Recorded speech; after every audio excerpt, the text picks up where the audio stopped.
Now, I got to tell you, pre-COVID, I traveled a lot.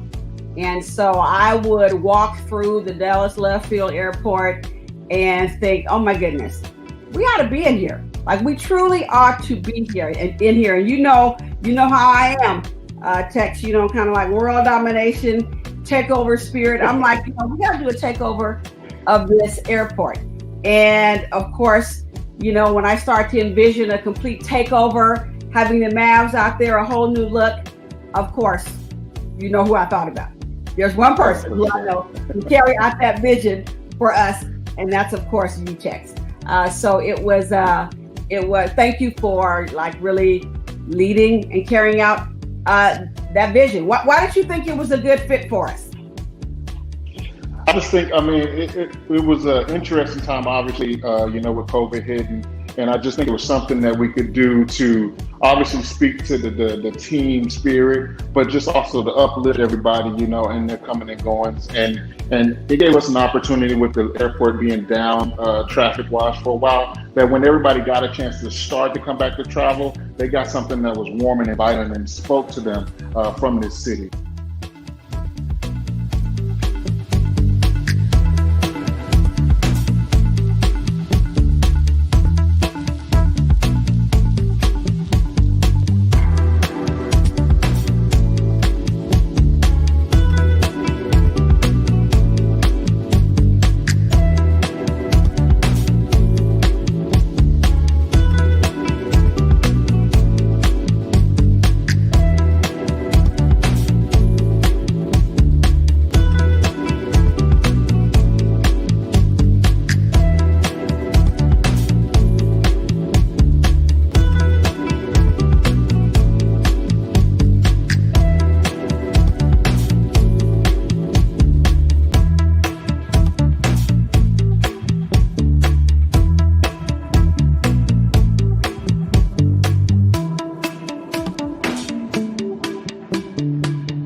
Hello, everyone. Welcome to Dallas Love Field's Lead with Love.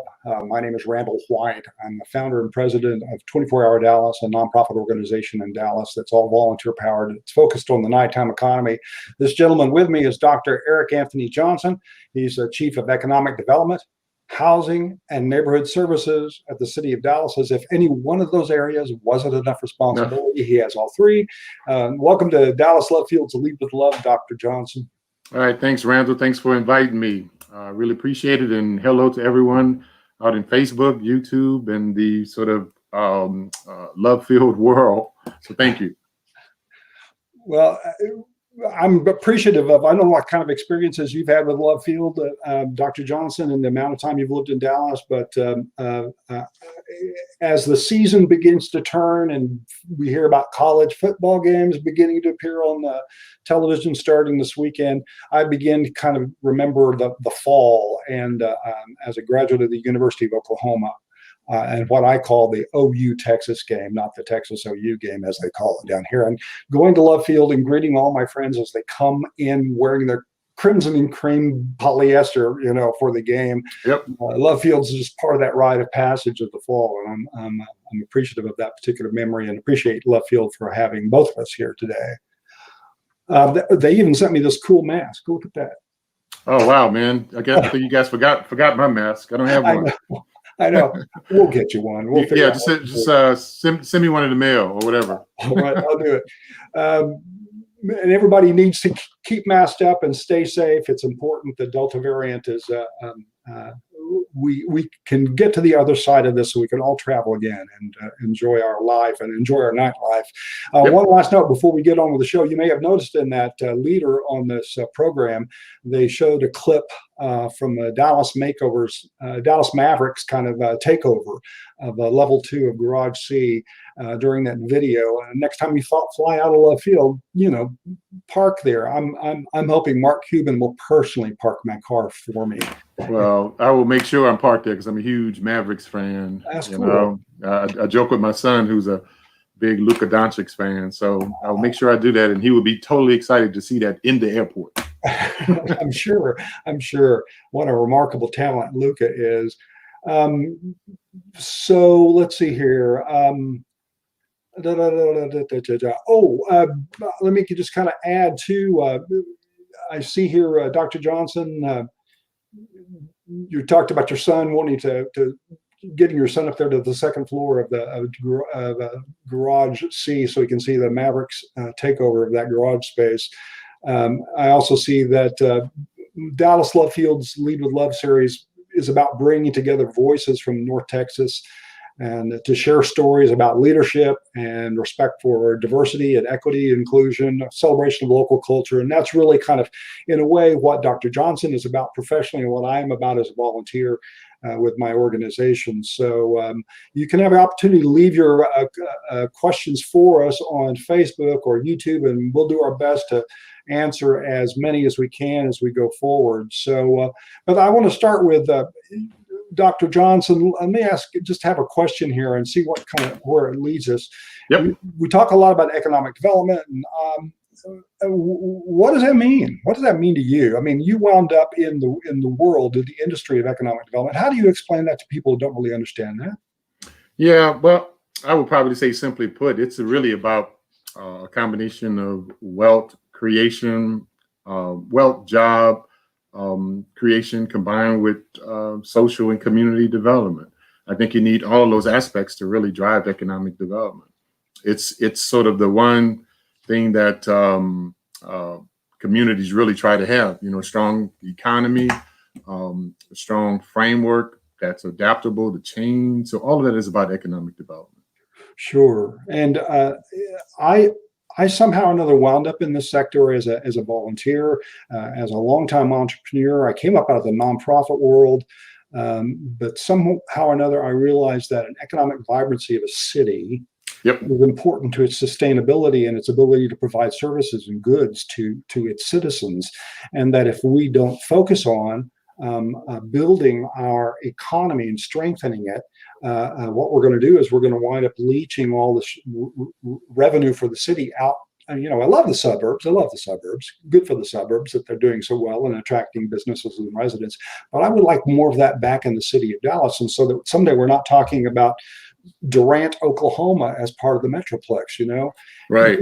We have the opportunity in Dallas to invest more, to get more density, to have more of the world want to come to the city, and then add that tax base so we can do the things our citizens need, right? I mean, that's part of your role. Yeah. No, that's absolutely. And what's important in that, I think you mentioned it, it's the sense of energy. It is the authenticity. To me, that is what's going to separate Dallas. When I think about Love Field, for example, here's what stands out to me.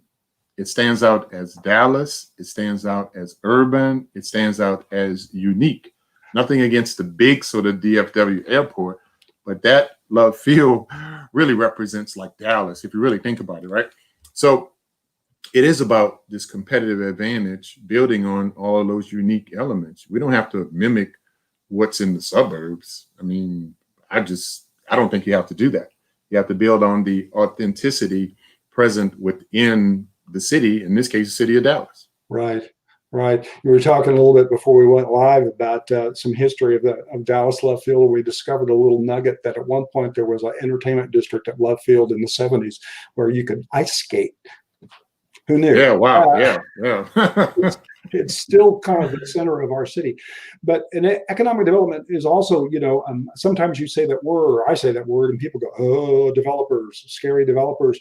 And it's not about that. It's about people who are willing to invest and create businesses. In the nighttime economy, particularly, we have a lot of individuals and entrepreneurs. These are sometimes their second jobs. They have a day job and they want to start their own business, and they start it at night, or they're working at night because they have to. It's a second job for them. And so it is about jobs. It's about businesses. It's about quality of life. It's about people who like to go out and enjoy our night, whether not just nightlife, not just bars and restaurants, etc. Right. But also festivals, open spaces, parks, people that need to go to the grocery store, people that need to go to the drugstore, the workforce. that works at night, but Right. oftentimes isn't thought of by those folks who work 9 to 5. When do the people who work overnight vote? Where do they take their cleaning after work when after work is 6 a.m. in the morning? We have an opportunity here to kind of think about as we grow and as we get more dense. It's not only about growing taller buildings and spreading further into our city limits, but also growing into the night because there's Right. time there. Well, I think, even in the subject matter of economic development, I don't think we give enough credit to, or we have not been thinking more about the nighttime economy. And I'll tell you why that's important. You mentioned there is life after 5, not just bars and restaurants. To your point, it is sort of, imagine if you quantified what that impact is after 5, right? And what that means to the city's competitive advantage, because all of this is about competition. I'm a sports guy, it's all about competition. So why should we leave on the table an element of the economy that we're not speaking of and capturing more about? And to me, it sort of also allows us to start to put on our big city pants, for the lack of a better word. If you want to run with the big boys and be seen as a big juggernaut city, we have to talk about and capture those types of opportunities. Well, and again, a big juggernaut city, a global city, a superstar city. I'm hearing coming out of City Hall a lot. We used to hear world-class city. I like the word global city. What is a global city? And who are we emulating? The city, the 24-hour Dallas has a network of about 60 different other cities around the planet that are focused on their nighttime economy in different ways. Our friends in Europe are focused a lot on the club scene. We're really kind of a more holistic kind of approach to making nightlife safer and more vibrant culturally as well as economically, and also more inclusive. But we believe that that's what will elevate Dallas on a peer level to the organizations we look at that are in London and Paris and Berlin and Amsterdam and New York City. These are and Washington D.C. even. These are the groups that are focused on the nighttime economy, getting data on it. I'm grateful that your office has decided it wants to move forward with a nighttime economic impact study, so we can see exactly where we are or where we've been and where we could go, because we need that data. Right? The data is going to actually help to further the narrative. So when we talk about concepts like global cities, world-class cities, superstar cities, there's a handful of cities that usually come to mind. Right. And we want Dallas to be in that conversation. Sure. And I think if you're talking to members of the city council, for example, they all would say they want us to raise the profile of Dallas proper. Right. So when you think about the narrative of the nighttime economy, you are someone that is a creative person looking to decide where you want to live, invest, and grow. Elements like the nighttime economy can actually push your decision over the hurdle, because you're like, oh, wow, I didn't realize they were looking at the city like that. Sure. Versus traditionally saying, oh, we're going to do the traditional stuff. So it really helps, and it elevates the status, so the brand becomes more recognizable and not a afterthought. Right. And we also know that the workforce has changed. I mean, if there's one thing that COVID did, it forced a lot of people home. And in working from home, we're no longer kind of a 9 to 5 city, and the kind of workforce that we can attract and appeal to Dallas from around the world, and from companies that are looking for places to relocate that might be more tax friendly or whatever. The nighttime economy and the quality of life and that kind of thing plays very important in that decision making process. I think it's important for people to understand too. We're not talking about like just bars and restaurants. Correct. We're talking about a global society where, for example, there are incubators operating 24 hours a day.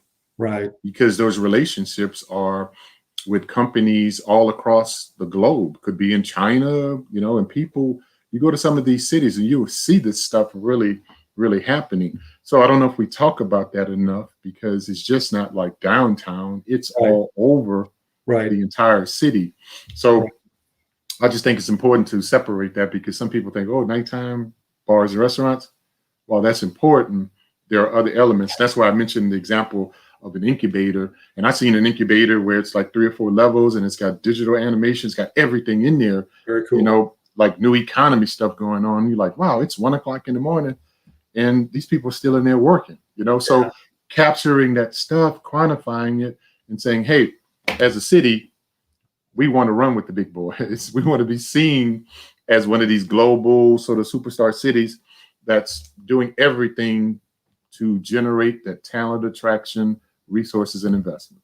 I agree 100%. And, you know, as we talk about the importance of developing not just nightlife, as you made the point, it's not just nightlife in terms of woohoo, let's go out and have a good time. It is also about the whole ecosystem of the night. That you put an actor on a stage at a theater production and realize that supporting that one person is an entire network of people that put that actor on stage. The people in the ticket office, the folks in the costuming, the folks that help with makeup. So all of this is it's not just one thing that audience sees. There's the whole system that's supported by that one person on stage. And so in terms of the importance of developing Dallas's nighttime economy, we've talked about some of it being more of a global city, a more superstar city, attracting more of a workforce. But it's also that there's just so much opportunity at night. It presents challenges, because then you've got the situation where if some people are 9 to 5 and you got other folks that are going to be between 6 and 6, how do we mitigate any conflict? It's one of the things our volunteers, we've got an incredible team of volunteers, Dr. Johnson with 24 Hour Dallas. I've got volunteers focused on racial equity. I've got volunteers focused on safety, women's safety. Yep. I've got volunteers focused on nighttime economy, placemaking at night, communication. I've got a great team of volunteers. They're wonderful, diverse, talented, skilled. They are the leaders of the city for tomorrow. And I'm so appreciative of them. And they get it. They know that we're talking about hotels and restaurants and festivals and food trucks and public spaces like Clyde Warren Park at night that can just be vibrant. And it not only adds to our tax base, it just creates a patina for our city that says, Dallas is where I want to go. Dallas is where I want to go. Just to add to that, I use that term competitive advantage. If you go through London at night, oh yeah, you go to New York at night, Paris at night, I would even throw in, Boston and some other cities, Chicago. You would say to yourself, what is going on? There's so many people, the activity and the life is so great. Now you go to other cities, and you're like, it is so quiet here. There's nothing going on. You don't want to be that city. Yeah. Right. You want to be sort of the opposite, right, where you're like, oh my goodness, you can see guys and individuals in suits and all sorts of stuff walking around at 2, 3 o'clock in the morning, and they're not going to clubs. They're right, doing business. Right. Oh yeah. Right. And that's something just to really think about. Sure it is. And you raised a good point that when any of us, I think, travels to another city, the daytime's cool. But it's the nights, I think we remember. It's walking along the Sydney harbor walk and looking at the Sydney Opera House. It is walking, I think, in Chicago's Millennium Park at night and hearing a jazz band playing over by the Bean. It is that experience that I come away from more than the daytime thing, even if I'm there on business. So it's a terrific opportunity. And I think when we talk about how nightlife and nighttime activity affects other aspects of the city, it makes us more attractive to tourism. It makes us more attractive to businesses. And the opportunity, I think, though, is to mitigate any conflicts with the residents. And that's really kind of the genesis of where 24 Hour Dallas evolved. And I would encourage anybody who's watching, go to 24hourdallas.org, the number 24hourdallas.org, and find out a little bit more about us and our history. But we came up out of trying to mitigate some conflict between an entertainment or social district, as I like to call them, and an adjacent residential neighborhood. We believe that there are ways to move forward in that in a way that's peaceful. Well, I think that's a good sort of segue to talk about a little bit in terms of what our organizations do, Sure. right? So for myself as Chief of Economic Development, Housing, Neighborhood Services, and Sustainable Development and Construction, my office, we handle basically everything from economic development. If you are looking to locate to the city, if you're looking to expand business operations, we handle all of that. On the housing side, we look at everything from housing.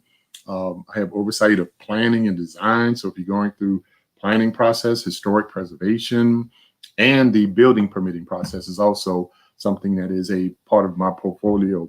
It's a big job. We Sure. have a pretty good team at the City of Dallas, and it's constant just evolving of the work that we have to do.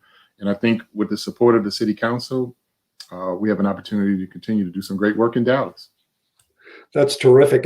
And 24-Hour Dallas itself, the nonprofit organization, we're just a little over a year old. We evolved out of an initiative that came up out of the hospitality sector, and we're volunteer powered right now. About half of our members are individuals who care about the nighttime economy. The other half are businesses who have a presence in the nighttime economy, not just restaurants and arts and cultural organizations, but also social service agencies that serve the populace of the nighttime economy. And like I said, we've got these teams that are focused on developing these initiatives in women's safety and in nighttime placemaking, which is different as at the daytime, and some ecological issues that have to do with the night. You know, trees are still green at night, and we want to keep them that way. But that's a little bit about the focus of our organization. Anybody can join, anybody can be involved. We're about to launch, crossing my fingers, given a final green light from a national sponsor. We're about to launch a major initiative that will focus on making the nighttime more comfortable and more respectful and safer for several social districts in the city of Dallas. Absolutely, absolutely. Let's see. I guess we've got some rapid fire questions that we've been asked, that I guess I will go. I'm going to ask you first, and then I'll answer what mine is. Dr. Johnson, what is your walk-on song, and why that song? When you just feel it. I'm a huge music guy, but my walk-on song is Blondie's. Invincible. What's her name? Pat Benatar. Okay. We shall be invincible. Okay. Yeah. That's my walk-on song. I'm kind of fond of Black Eyed Peas. I Got a Feeling. You know, it kind of pumps me up, and the lyric is that tonight's going to be a good night. Yeah. So, okay. Yeah. I like that. So, no, that's pretty good. I love it. I've got the Black Eyed Peas, and you got Pat Benatar. Yep. We need to turn more into the 21st century, you and I. At Love Field, have you had a chance to dine at any of the restaurants in Love Field yet? Well, you know what? I'm a hamburger guy, so I'm going to Whataburger. There you go. That's where I'm going. There's nothing more Texas than that, I think. Yeah. Although it's kind of cool that the restaurants that are at Love Field are all Texas-centric, even the ones that sound foreign, like La Madeleine, which happens to be my favorite. And if you force me to eat anything, it would be to eat everything. I could sit there with croissants and butter and jam and just be happy to get on my next flight. You get a good hot Whataburger hamburgers. Hey, that's pretty good. Yeah, I hope we both get some gift cards from the two restaurants after this. Although you'd have to report that, I guess. The whole message of this series from Love Field is lead with love. Lead with love. What does that mean to you as you're involved at the city and in the community? Well, you know what? To me, here's what it means, and it's you'll see that sort of really displayed in the new economic development policy.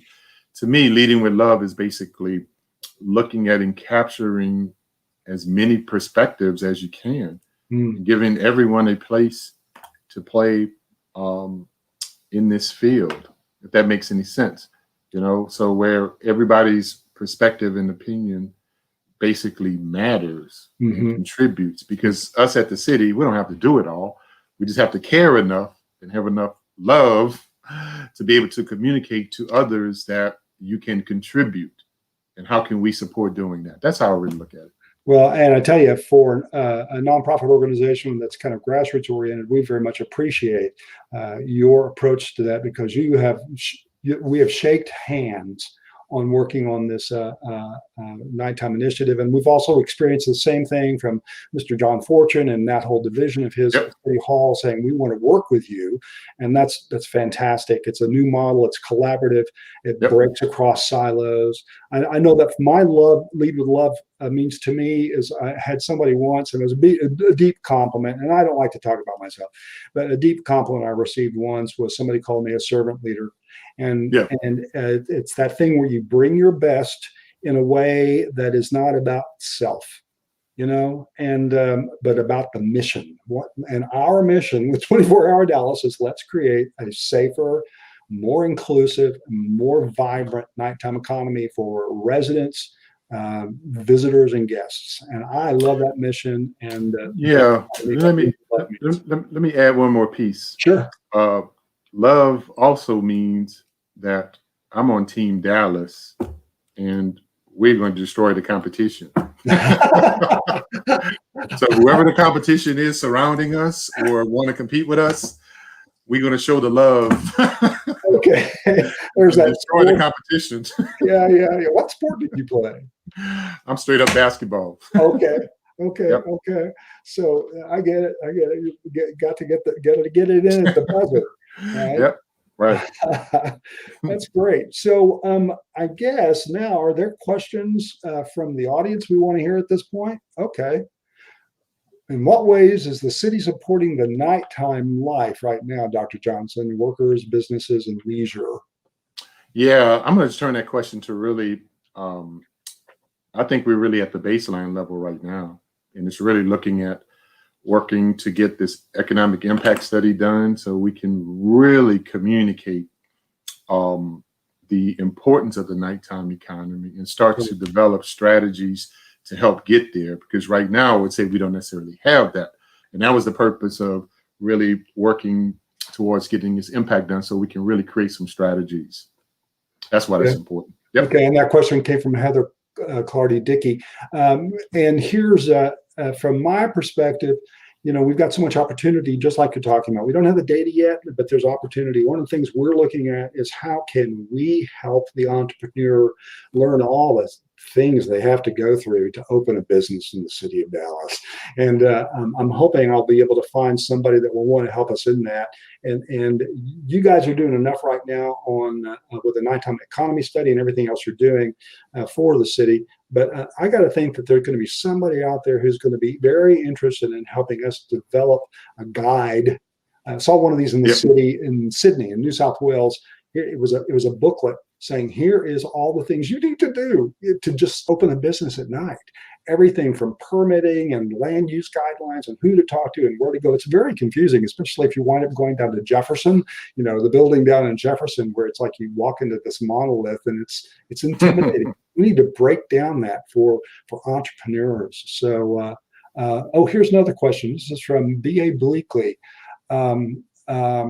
You mentioned an upcoming nighttime economic impact study. Have there been any others so far? You mean in relation to the nighttime economy? Yeah. Well, not in Dallas. Right. In other cities like New York and London and places like that. So we are going to catch up to these other cities and really conduct this study to help us understand the value and impact. Yeah, and 24hourdallas.org on our webpage under the resources tab, I think, is a whole system of nighttime economy best practices and guides, et cetera. And it includes three or four nighttime economy studies, the one for Paris, the one for London, the one for New York City, and one for Washington, D.C. And you can see the reports, and you see how extensive they were in measuring workforce. There were surprises. Like in London, they found out that one of the largest nighttime employment sectors was home health. So we don't think about that. We don't think about those people that are helping take care of our older citizens or people in need. And what are their needs when they get off work? How do we address that? It brings up transportation issues. It brings up safety issues. And it's so much to look at. It's so inclusive. And I thank Mr. or Ms. Bleakley for that question. Okay, here's another one from Jeremy Cardy. Dr. Johnson, is there a specific global city that Dallas proper is trying to emulate? No, not necessarily, because all of these cities are so different. I just completed a study with Harvard on comparing cities against each other. So our comparables are not who we think they are. So we don't really have like a city we want to emulate. We just want to be in the conversation. Like some cities have a natural brand that, you will go there for businesses, relocation or whatever, just because of the brand. And those cities are like Austin, San Francisco, Seattle, Washington, D.C., Boston. You don't even have to ask the question. You're going to go there because of the brand. What we want to do is elevate the brand so we have that same recognition. So it's not like one we want to emulate because we have our unique, capabilities here. We just want to really capture that and be the best we can be. Right. I mean, Dallas has tremendous potential to do that, to become this. There was a study recently done by Boston Consulting Group where they looked at the most appealing cities around the planet, and they listed 45. Dallas didn't even make the list, and I was so upset about that, and knowing that I have a neighbor who works for that. Well, you know what, Randall? It's not making the list because it's getting swallowed up in the DFW, North Texas discussion. But yet there's not a strong region in the country that does not have a strong core city, which we are that core. Right. So that is what we have to really figure out a way to break away from in terms of. Do we pull out of that? Is that what do we do about that? Well, we don't necessarily have to pull out of it. We have to raise the stakes in terms of everything is about competition. Sure. So everybody's going to go after talent. Everybody's going to go after jobs. Everybody's going to go after resources. And if cities are surrounded around us, we have no expectation that they are not going to be seeking to do that. Right. We just have to be able to move at a faster pace, building off of our authentic pieces, right, to drive it. Okay. Yep. So it looks like we have some additional Q&A. Here's one from Juliet Peters Coulter. If you could wave a magic wand and change one aspect in Dallas related to the nighttime economy, what would it be? Dr. Johnson, do you have an idea? Related to the nighttime economy? Mm-hmm. You know what it would be? Most people would think I would say, the entertainment scene, but I'm not going to say that. I'm going to say the economic scene. I would want to see the energy of round-the-clock incubators, innovation centers, that stuff is taking place. Because truthfully, what's drawing the nighttime economy in places like DC and Boston and all those places, it's going to be those elements, right? And I would really like to see that where you're walking, and it could be all over the city. And you're like, oh my goodness, that's what I really, really would like to see. That is, to me, that's the game changer right there. I like that. Yep. I have to agree with that. Imagine if we had those kind of think smart think tank incubators all over the city. It's not necessarily about the entertainment districts. We love those. We need those. We like those. It helps brand Dallas as a place to go and a place for people to enjoy. But to have that kind of citywide thing, it also, again, adheres people to the city, to want to live here, to want to come here, to want to bring their business, launch their business here. What a better place. Dallas is very business friendly, and anything we can do to grow our own would be a great thing. And absolutely. Think yeah. Here's another great question from Don Sorokin. Is there one key age group that you are focused on growing? Is there a demographic? Well, a lot of people would say that sort of creative class group of people. I'm not going to necessarily say that solo. I would say that it's not a specific group. It's sort of a combination of all groups that has some sort of diversity in age, skill sets, talents, ideas, that is really what we should be after, because too often we would say, oh, we only want this group ranging from the ages of 25 to 40 or whatever, Right. That are doing all this great stuff. And I'm like, no, it should be about everybody and how we can sort of create that space for everybody. Really, Right. That's what I'm talking about. I agree, and it's really more of a quilt. If you go and look at our leadership on our website, you will see an amazingly talented and diverse group of folks. I'm the old guy. I go to these global conferences with all of my colleagues who work in the nighttime economy from around the world, and they're all looking at me like going, what's the boomer doing here? But it's because I want the night to be as attractive to me as I want it to be attractive to the 21-year-old. And I just firmly believe that we can be more inclusive, not just in terms of ethnicity, but also in terms of age and economic class and faith. There's so much we can do to kind of build together in that way. So, yep, absolutely. So do we have another question from the audience?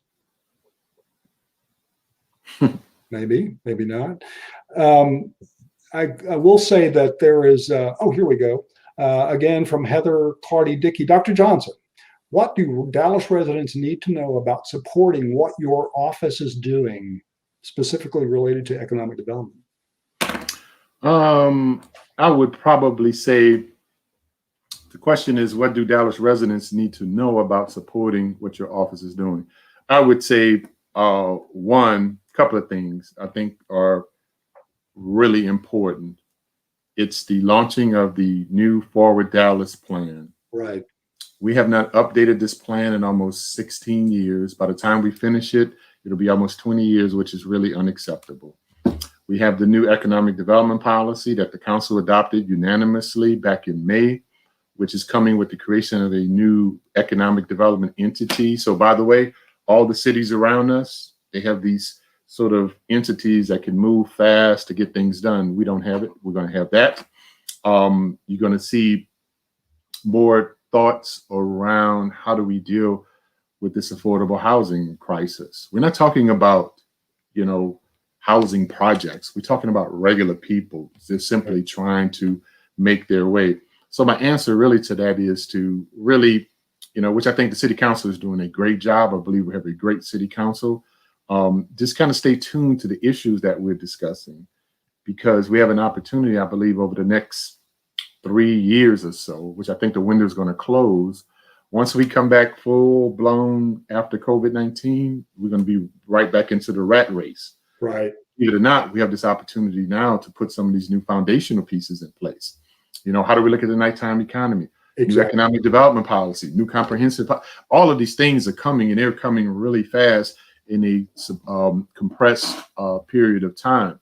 And it's all about change. It's all about, creating the type of city we want to have that's got this balance between corporate, balance between regular community, giving more voice for regular citizens in the planning process.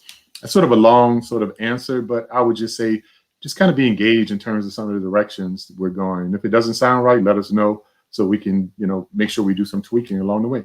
I love that. That's a great response, Dr. Johnson. And I need to get your economic development plan and park it on our website, because more people need to see it and read it, and like we did. And another way perhaps people can support you and what you're doing is by getting involved with us, because we're going to be working with your office and working with other City of Dallas departments in this kind of volunteer private sector collaboration in some ways. And just, come to 24hourdallas.org and join us, and then you can be more involved and more supportive. I believe Heather Clardy-Dickey is a member of 24 Hour Dallas, so I thank her for that. Okay, here's a question from Don Sorokin. Is the service industry staffing challenge impacting Dallas nightlife as it is in other cities? I know the answer to that. Do you want that one? One? No, you can take that one.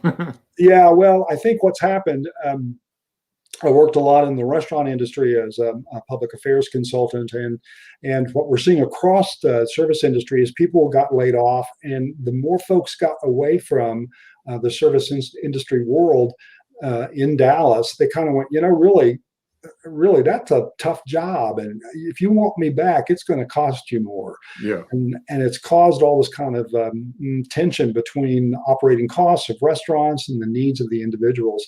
But there was something that happened when restaurants in Dallas, and yes, the answer to your question, Don, is yes, the industry staffing challenge is affecting Dallas, the city of Dallas, as it is other cities. But by letting people go and riffing people, it gave them enough time to sit back and go, really, I deserve better. And so we're not out of the woods on that yet. If you go to restaurants as often as I do, and that service is kind of not as full as it used to be, or they might not be seating as many tables, even though it has nothing to do with COVID, it has to do with the ability to get staff in.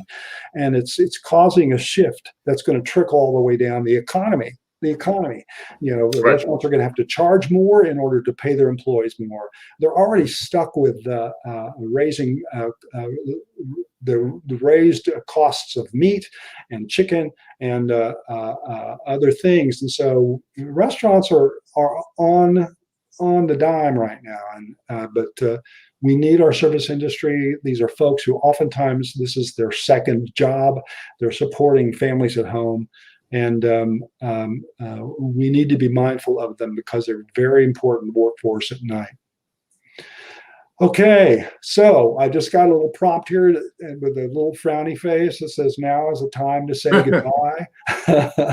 I appreciate your time, Dr. Johnson, for joining us. I think it's important that people know you and meet you and see that the city of Dallas is focused on not only its economic development and its housing and neighborhood services, which are all within your purview, but also our focus, our collaborative focus on Dallas's nighttime economy. So any final words you want to say to the people watching or listening? No, just actually just thank you for the opportunity, the questions, the discussion. I thought it was great. Any questions related to economic development, where we headed at the city, don't hesitate to reach out.